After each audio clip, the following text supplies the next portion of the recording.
முதல்ல தமிழகத்தில் 1972 மதுவை தமிழர்களுக்கு அறிமுகப்படுத்தியவர் கருணாநிதி தான்.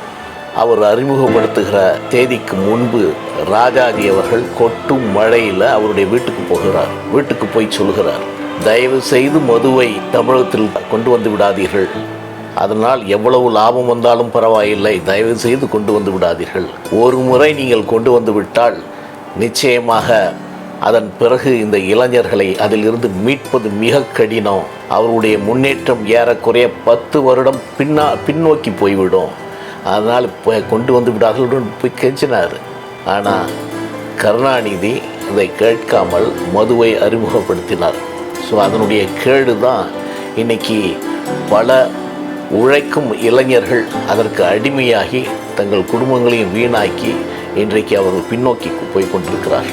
ஸ்டாலின் ஆட்சிக்கு வந்த பிறகு இந்த கடந்த 3 வருடங்களில் இந்த ஹஷீஷ், கஞ்சா, மற்ற போதைப் பொருள்கள்லாம் அவங்களுடைய நடமாட்டத்தை அதிகமாக தமிழகத்தில் புழங்க விட்டது இந்த ஆட்சி தான், ஸ்டாலினுடைய ஆட்சி தான். மது போதை பழக்கத்தையும் இன்று இந்த ட்ரக்ஸ் என்கிற போதை பழக்கத்தையும் இன்றைக்கு தமிழகத்தில் அறிமுகப்படுத்தியவர் தந்தையும் பிள்ளையும் தான். கருணாநிதியும் ஸ்டாலின் தான் இன்றைக்கு தமிழகத்தில் அதை கொண்டு வந்திருக்கிறார்கள். எனவே தமிழகத்தை சீரழிப்பதில் முதன்மையாக இருப்பது திராவிட முன்னேற்ற கழகம் என்பது இன்றைக்கு வெளிச்சமாகி இருக்கிறது.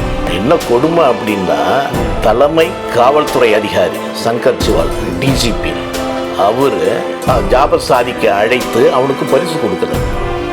இது எப்பேற்பட்ட கொடுமை இந்த நாட்டில். இன்டர்நேஷ்னல் குற்றவாளி, இதுவே சவுதி அரேபியாவிலேயோ துபாயிலேயோ அவனை பிடித்திருந்தா இந்நேரம் அவன் தலையை சீவிருப்பாங்க. நீங்கள் மற்ற நாடுகளில் இருந்தாலும் இந்நேரம் அவனுக்கு தூக்கு தண்டனை கொடுத்துருப்பாங்க. ஏன்னா கொடுமையான குற்றமாக அவங்க கருதப்படுகிறது. தவறான வழியில் வந்த பொருள்களை வாங்கினீர்கள் என்று அவர்கள் மீது வழக்கு போடுவார்கள். The person who receives the stolen property or the ill-gotten money is liable to be punished under section 411 IPC. So the person who assists to dispose the ill-gotten money is also liable to be punished under section 414 IPC. எந்தெந்த அரசியல்வாதிகள் எந்தெந்த படப்பிடிப்பில் இருந்தாங்களோ அவங்கெல்லாம் வாங்கினாங்கல்ல, அவர்களெல்லாம் தண்டிக்கப்பட வேண்டியவர்கள். நீங்கள் குற்றத்துக்கு நேரடியாகத்தான் நீங்கள் உதவி செய்யணும்னு இல்லை. மகளிர் தினத்திற்காக ஒரு பள்ளியில் போயிருந்தேன். உண்மையில் அந்த பள்ளியினுடைய தலைமை ஆசிரியர் என்கிட்ட ரொம்ப வருத்தப்பட்டாங்க. ஏறக்குறைய பள்ளியிலே படிக்கிற 9வது 10வது படிக்கிற மாணவர்களில் 20 மாணவர்கள் கஞ்சாவுக்கு அடிமையாக இருக்கிறார்கள். இந்த 3 வருடத்தில் தான் நடந்திருக்கிறது. போதை மாத்திரையை இங்கே கஞ்சாவை, இந்த அபீனை, இந்த ஆஷிஷை இங்கே கொண்டு சர்வசாதாரணமாக மாணவர்களுக்கும் மற்றவர்களுக்கும் இளைஞர்களுக்கும் கொடுக்கிறார்கள் என்று சொன்னால் அதை தடுக்க தவறிய அடுத்த நொடியிலேயே அந்த டிஜிபியை தூக்கி எறிந்திருக்க வேண்டாமா? அந்த கமிஷனரை தூக்கி எறிந்திருக்க வேண்டாமா? அவர்கள் மீது நடவடிக்கை எடுத்திருக்க வேண்டாமா? அதற்கு யாரெல்லாம் சம்மந்தப்பட்டிருக்கோ அவங்க நீக்கி இருக்க வேண்டாமா?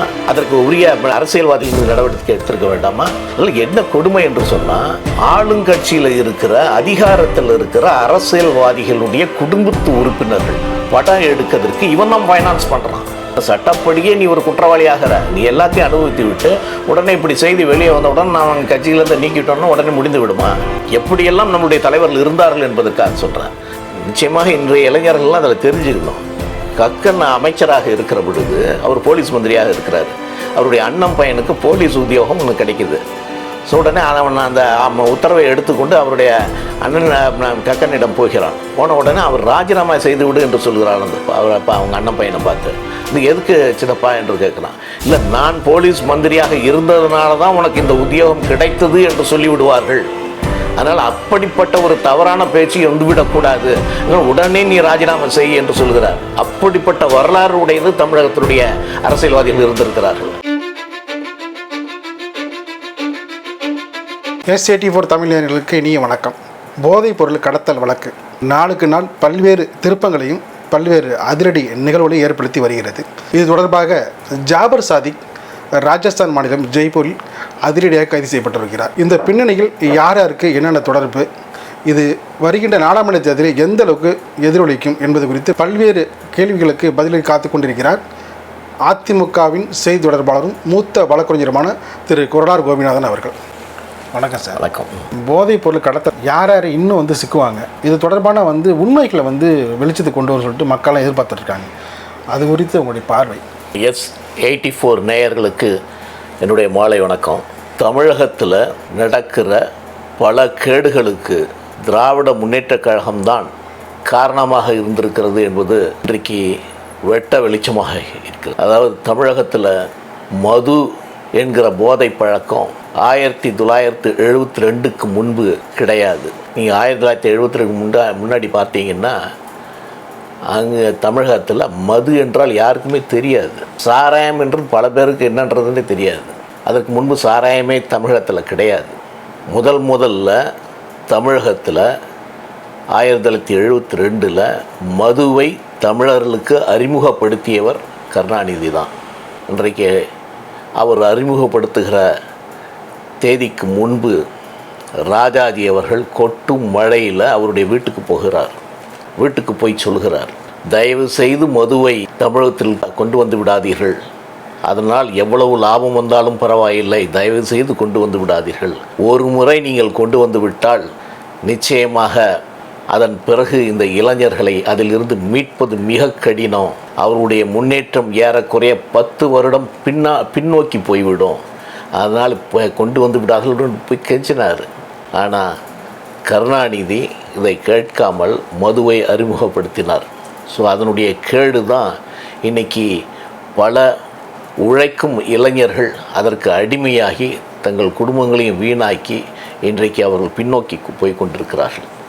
அதை போலவே இன்றைக்கு ஸ்டாலின் ஆட்சிக்கு வந்த பிறகு இந்த கடந்த 3 வருடங்களில் இந்த ஹஷீஷ், கஞ்சா, மற்ற போதைப் பொருள்கள்லாம் அவங்களுடைய நடமாட்டத்தை அதிகமாக தமிழகத்தில் புழங்க விட்டது இந்த ஆட்சி தான், ஸ்டாலினுடைய ஆட்சி தான். ஸோ அதனால் இன்றைக்கு சிறுக பள்ளி மாணவர்களிலிருந்து கல்லூரி மாணவர்கள் அதற்கு அடிமையாகி கொண்டிருக்கிறார்கள். மிக கொடுமையான விஷயம். நீங்கள் எடுத்து பார்த்தீங்கன்னா, வரலாற்றை எடுத்து பார்த்தீங்கன்னா, போதை பழக்கம் பல நாடுகளில் இருந்தது, இந்தியாவில் அது இல்லை. இந்தியாவில் வந்த பொழுது கூட தமிழகத்திற்கு அது வரவில்லை. ட்ரக்ஸ் அடிக்ஷன் தமிழகத்தில் இல்லை, கர்நாடகாவில் கூட வந்திருக்கிறது, ஆனால் தமிழகத்தில் இது வரைக்கும் வந்தது கிடையாது. ஆனால் முதல்ல தமிழகத்தில் ஸ்டாலினுடைய ஆட்சியில் தான், இவர்களுடைய கட்டுப்பாடு இல்லாத காரணத்தினால தான், இதன் மூலம் சம்பாதிக்க வேண்டும் என்கிற எண்ணத்தை சில அரசியல்வாதிகள் வைத்திருந்த காரணத்தினால்தான், அதுக்குரிய தக்க நடவடிக்கை காவல்துறை அதிகாரிகள் எடுக்காத காரணத்தினால்தான் இன்றைக்கு அத்தகைய ட்ரக்ஸ் அடிக்ஷன் என்ற பழக்கம் இன்றைக்கு சிறுக வந்திருக்கிறது. மது போதை பழக்கத்தையும் இன்று இந்த ட்ரக்ஸ் என்கிற போதை பழக்கத்தையும் இன்றைக்கு தமிழகத்தில் அறிமுகப்படுத்தியவர்கள் தந்தையும் பிள்ளையும் தான். கருணாநிதியும் ஸ்டாலின் தான் இன்றைக்கு தமிழகத்தில் அதை கொண்டு வந்திருக்கிறார்கள். எனவே தமிழகத்தை சீரழிப்பதில் முதன்மையாக இருப்பது திராவிட முன்னேற்றக் கழகம் என்பது இன்றைக்கு வெளிச்சமாகி இருக்கிறது. இதில் இதை விட கொடுமை என்ன என்று சொன்னால், ட்ரக்ஸ் இருக்க இது நமக்கு எப்படி இந்த தகவல் வந்தது என்று சொன்னால், என்ன இன்றைக்கி சொல்கிறார், இன்றைக்கி சட்டத்துறை அமைச்சர் ரகுபதி சொல்கிறார், இது கட்டுப்பாட்டில் தான் இருக்கிறது, இது வேண்டுமென்றே இப்படி சொல்லப்படுகிறது என்று சொல்கிறார். இன்றைக்கி கடந்த 3 வருடமாக அதான் நீங்கள் ஆஸ்திரேலியா, நியூசிலாந்து, மலேசியா, சிங்கப்பூர் ஆகிய நாடுகளிலிருந்து நமக்கு தகவல் வருகிறது.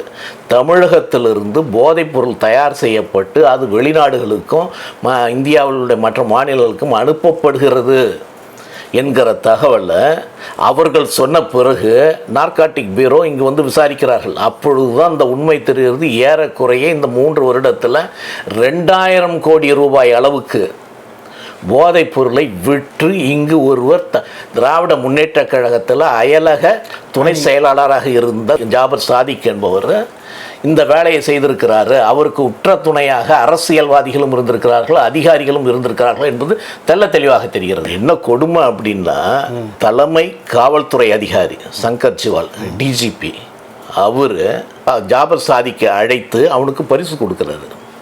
இது எப்பேற்பட்ட கொடுமை இந்த நாட்டில். அதாவது ஒரு பெரிய குற்றவாளி, இன்டர்நேஷ்னல் குற்றவாளி, ஏன்னா இன்டர்நேஷ்னல் குற்றவாளியே தான் இன்னும் இருக்க முடியும். எல்லா நாடுகளும் இப்படிப்பட்ட குற்றவாளியை உடனே கண்டுபிடிக்கும். இதுவே சவுதி அரேபியாவிலேயோ துபாயிலேயோ அவனை பிடித்திருந்தால் என்னென்னா அவன் தலையை சீவிருப்பாங்க. நீங்கள் மற்ற நாடுகளில் இருந்தாலும் இந்நேரம் அவனுக்கு தூக்கு தண்டனை கொடுத்துருப்பார்கள். ஏன்னா கொடுமையான குற்றமாக அங்கே கருதப்படுகிறது. அங்கே அதில் சிங்கப்பூரில் இது யாராவது இந்த மாதிரி போதை மருந்தையும் போதை மாத்திரையும் எடுத்து வந்திருந்தாங்கன்னா உடனடியாக அவனுக்கு தூக்கு தண்டனை தான், அதிலும் தப்பவே முடியாது. அப்படிப்பட்ட குற்றத்தை செய்கிற ஒரு குற்றவாளியை ஒரு காவல்துறை அதிகாரியை நேரில் பார்த்து அவனுக்கு பரிசு கொடுக்கிறார் என்று சொன்னால் அப்போ இந்த நாட்டில் சட்டம் ஒழுங்கு எப்படிப்பட்ட மோசமான நிலைக்கு போயிருக்கிறது என்பதை நீங்கள் பார்க்க வேண்டும். அதுக்கு அவர் ஒரு காரணத்தை சொல்கிறார். அதாவது இந்த அரசியல்வாதிகளால் தான் அதிகாரத்தில் உட்கார்ந்திருக்கிறோம் என்ற காரணத்தினால அவங்களுக்கு நன்றி கடன் பட்டவராக இவர் என்ன சொல்கிறார் என்று சொன்னால், சிசிடிவிக்கு அவர் பணம் கொடுத்தான், அதற்காக பரிசு கொடுத்தேன் என்று சொல்கிறார். நீங்கள் ஒருத்தன் ஒரு கொலையை செய்யலாம், அவன் கொலையை செய்து விட்டு அதில் வருகிற பணத்தை கொள்ளையடிக்கிறான், அந்த பணத்தை எடுத்துகிட்டு வந்து உனக்கு சிசிடிவிக்கு பணம் கொடுத்தா நீங்கள் அவங்களுக்கு பரிசு கொடுத்துருவீங்களா? எப்பேற்பட்ட அயோக்கியத்தனம்! அது மட்டுமல்ல, இங்கே சட்டத்திலே இருக்குங்க. அதாவது தவறான வழியில் ஒருவன் பணம் சம்பாதித்து அந்த பணத்தை கொண்டாந்து இன்னொருத்தட்ட கொடுக்கணும். உதாரணத்துக்கு சொல்கிறேன், ஒருத்தன் முருகன்றவன் வந்து ஜுவல்லரி ஷாப்லாம் கொள்ளை அடிக்கிறான், ஜுவல்ஸ் நிறைய எடுக்கிறான். அந்த ஜுவல்ஸை திருடிட்டு வந்த ஜுவல்ஸை பரிசாக சில பேர்கிட்ட கொண்டு போய் கொடுக்குறான். உடனே போலீஸார் வழக்கு செய்து யாரெல்லாம் அந்த ஜுவல்ஸை வாங்கினாங்களோ அவர்கள் மீது 411 திருட்டு பொருள்களை, தவறான வழியில் வந்த பொருள்களை வாங்கினீர்கள் என்று அவர்கள் மீதும் வழக்கு போடுவார்கள். The person who receives the stolen property or the ill-gotten money is liable to be punished under section 411 IPC. So the person who assists to dispose the ill-gotten money is also liable to be punished under section 414 IPC. இந்த ரெண்டுமே இருக்குது. அப்போ நீ தவறான வழியிலே சம்பாதித்த பணத்தை இங்கே கொண்டு வந்து சிசிடிவிக்கு கொடுத்தாரு, நான் அதை வாங்கினேன் என்று சொல்வதே, you have received the ill-gotten money, you are liable to be punished under section 414. You are liable to be tried for the offence under section 411 IPC. அப்படிப்பட்ட குற்றத்தை நீ செஞ்சிருக்கிற. இவர்கள் மட்டும் இல்லை, எந்தெந்த அரசியல்வாதிகள் எந்தெந்த படப்பிடிப்பில் இருந்தாங்களோ அவங்களாம் வாங்கினாங்கள்ல, அவர்களெல்லாம் தண்டிக்கப்பட வேண்டியவர்கள். நீங்கள் குற்றத்துக்கு நேரடியாகத்தான் நீங்கள் உதவி செய்யணும்னு இல்லை, குற்றத்தை திருடி வந்ததை அதை டிஸ்போஸ் பண்ணுறதுக்கும் அதை வாங்கி வைப்பதற்கும் அது தவறான முறையில் பயன்படுத்தினாலும் தண்டனை கொடுக்கலாம். அப்படிப்பட்ட குற்றத்தை செய்துவிட்டு நாங்கள் எதுவும் செய்யலை அப்படின்னு ஒரு சட்டத்துறை அமைச்சரே சொல்கிறார் என்று சொன்னால், அப்போ இந்த நாட்டில் இருக்கிற மக்களெல்லாம் இளிச்சவாயர்கள், அவர்களுக்கு எதுவும் தெரியாது என்று நினைத்து கொண்டு பேசுகிறார்கள். இது எப்பேற்பட்ட தவறு தெரியுங்களா? மகளிர் தினத்திற்காக ஒரு பள்ளியில் போயிருந்தேன். உண்மையில் அந்த பள்ளியினுடைய தலைமை ஆசிரியர் என்கிட்ட ரொம்ப வருத்தப்பட்டாங்க. ஏறக்குறைய பள்ளியிலே படிக்கிற 9வது 10வது படிக்கிற மாணவர்களில் 20 மாணவர்கள் கஞ்சாவுக்கு அடிமையாக இருக்கிறார்கள். அவங்களை திருத்தி நாங்கள் கொண்டு வரதுக்கு ரொம்ப கஷ்டப்படுறோம். பல பள்ளியில் இது மாதிரி நடக்குது, கல்லூரியில் நடக்குது. ஸோ இவைகள்லாம் எப்படி இந்த பழக்கம் வந்தது என்று சொன்னால் இந்த 3 வருடத்தில் தான் இது நடந்திருக்கிறது. அப்போ நீங்கள் எப்படி சொல்லுவீங்க? இதை ஆஷிஷ் என்பது வந்து இன்டர்நேஷ்னல் லெவலில் பேன் பண்ணப்பட்ட ஒரு இது. அதனால் பல நாடுகளில் பல பிரச்சனைகளை தொடங்கி இளைஞர்களுடைய வாழ்க்கை சீரழிந்திருக்கிறது. அந்த வேதிப்பொருளே தடை செய்யப்பட வேண்டிய விஷயம். அப்படி இருக்கும்போது இளைஞர்களுடைய வாழ்க்கை, மாணவர்களுடைய வாழ்க்கை இதனால் பாதிக்கப்படுகிறது. இன்றைக்கு சிறிதாக ஏறக்குறைய அது பரவி கொண்டு இருக்கிறது. அது உடனடியாக நிறுத்தவில்லை என்று சொன்னால், அது சரியான நடவடிக்கை எடுக்கவில்லை சொன்னால், அதற்கு காரணமானவர்கள் மீது நடவடிக்கை எடுக்கப்படவில்லை என்று சொன்னால், அப்படிப்பட்டவர்களை உடனே மக்கள் தான் பணி செய்யணும். அதற்கான நேரம் இப்பொழுது வந்துவிட்டது. நிச்சயமாக இந்த பாராளுமன்ற தேர்தலில் மக்கள் நிச்சயமான பாடத்தை திராவிட முன்னேற்ற கழகத்துக்கு சொல்வார்கள். எதிர்கட்சி தலைவர் எடப்பாடி பழனிசாமி அவர்கள் ஆளுநரை சந்தித்து ஒரு மனு கொடுத்துட்டு வந்திருக்கார். கொடுத்துட்டு வந்ததுக்கப்புறம் பார்த்தீங்கன்னா ரொம்ப தமிழ்நாடு உடனடியாக வந்து இந்த விஷயத்தில் கவனம் செலுத்தலைன்னா தமிழ்நாடு ரொம்ப வந்து அபாய கட்டத்துக்கு போயிடும், சீரழிவு நோக்கி போகணும்னு சொல்லிட்டு ரொம்ப எச்சரிக்கை கொடுத்துருக்காரு. இது பாராளுமன்ற தேர்தலில் ரொம்ப வந்து கடுமையாக எதிர்கொலிக்குன்னு அரசியல் நிபுணர்களும் அரசியல் எதிர்பார்க்குறாங்க. உங்களுடைய பார்வை? இல்லை, உண்மையிலே இது ரொம்ப முக்கியமான விஷயங்க. அதாவது இதற்கான தகுந்த பிரச்சாரத்தை ஊடகங்களும் பிரிண்ட் மீடியாக்களும் செய்ய தவறிவிட்டன. நீங்கள் பத்திரிகைகளில் இதில் ஒரு பெரிய ஒரு சமுதாயத்தையே சீரழிக்கிற ஒரு விஷயம் இது. என்னென்னா இளைஞர்கள் சமுதாயத்தை சார்ந்த பிரச்சனை. ஆமாம், சமுதாயத்தை சார்ந்த பிரச்சனை. இது என்ன, நாங்கள் வந்து ஒரு அரசியல் கட்சியோ அல்லது ஒரு சாதாரண ஒரு தலைவனுக்காக எதிராகவும் நாங்கள் இதை சொல்லலை. இது சமுதாயத்தை ஒட்டியுள்ள பிரச்சனை. அதனால் இளைஞர்கள் வந்து இதில் அடிமையாகிட்டாங்கன்னா அவர்களை மீட்பது என்பது சும்மா பல வருடங்கள் ஆயிரும். அதில் ரொம்ப மிகவும் கடினமானது. நீங்கள் பல வளர்ந்த நாடுகள்லேயே ஒரு காலகட்டத்தில் அமெரிக்காவில் இதற்கு அடிமையானவர்களை மீட்டு எடுத்து வருவதற்குள்ள அவங்க பொருளாதாரமே விழுந்து விட்டது. அதே போல் நீங்கள் பிரேசில் எடுத்துக்கலாம், அதே போல் தான் நீங்கள் லாட்டின் அமெரிக்கா நாடுகளில் பல நாடுகள் இதனால் பாதிக்கப்பட்டன. ஆப்பிரிக்கா நாடுகள் ரொம்ப மோசமாக பாதிக்கப்பட்டன. ஆமாம், அப்படிப்பட்ட ஒரு போதை போதை மாத்திரையை இங்கு கஞ்சாவை, இந்த அபீனு, இந்த ஆஷிஷை இங்கு கொண்டு சர்வசாதாரணமாக மாணவர்களுக்கும் மற்றவர்களுக்கும் இளைஞர்களுக்கும் கொடுக்கிறார்கள் என்று சொன்னால் அதை தடுக்க தவறிய இன்னைக்கு உண்மையிலே என்னென்னா இன்னைக்கு அடுத்த நொடியிலேயே அந்த டிஜிபியை தூக்கி எறிந்திருக்க வேண்டாமா? அந்த கமிஷனரை தூக்கி எறிந்திருக்க வேண்டாமா? அவர்கள் மீது நடவடிக்கை எடுத்திருக்க வேண்டாமா? அதற்கு யாரெல்லாம் சம்மந்தப்பட்டிருக்கோ அவர்கள் நீக்கி இருக்க வேண்டாமா? அதற்கு உரிய அரசியல்வாதிகள் மீது நடவடிக்கை எடுத்திருக்க வேண்டாமா? இந்த பணத்தை வச்சுக்கிட்டு என்ன கொடுமை என்று சொன்னால், ஆளுங்கட்சியில் இருக்கிற அதிகாரத்தில் இருக்கிற அரசியல்வாதிகளுடைய குடும்பத்து உறுப்பினர்கள் படம் எடுக்கிறதுக்கு இவன் தான் ஃபைனான்ஸ் பண்ணுறான். கூட்டணி கட்சியான விடுதலை சிறுத்தைகளுடைய மத்திய மண்டல பொறுப்பாளர் இருந்தவர் ஒருத்தர், அவர் தொடர்பு வந்திருக்காரு. ஆமாம், இவருடைய தம்பி அங்கே தான் இருக்கான். ஆமாம், அவரையும் வந்து அதில் தான் இருக்காங்க. நீ கட்சியை விட்டு நீக்கிறதுனால நடவடிக்கை எடுத்ததாக பொருளாயிடும். தொடர்பு வந்து அதோட நின்றுடுச்சா, இன்னும் வந்து நீண்டுகிட்டே இருக்கு. என்னன்னு சொன்னால், நீ எல்லாத்தையும் அனுபவித்து விட்டு, அதான் நான் சொன்ன சட்டப்படியே நீ ஒரு குற்றவாளி ஆகிற, நீ எல்லாத்தையும் அனுபவித்து விட்டு உடனே இப்படி செய்தி வெளியே வந்த உடனே நான் கட்சியிலேருந்து நீக்கிட்டோன்னா உடனே முடிந்து விடுமா?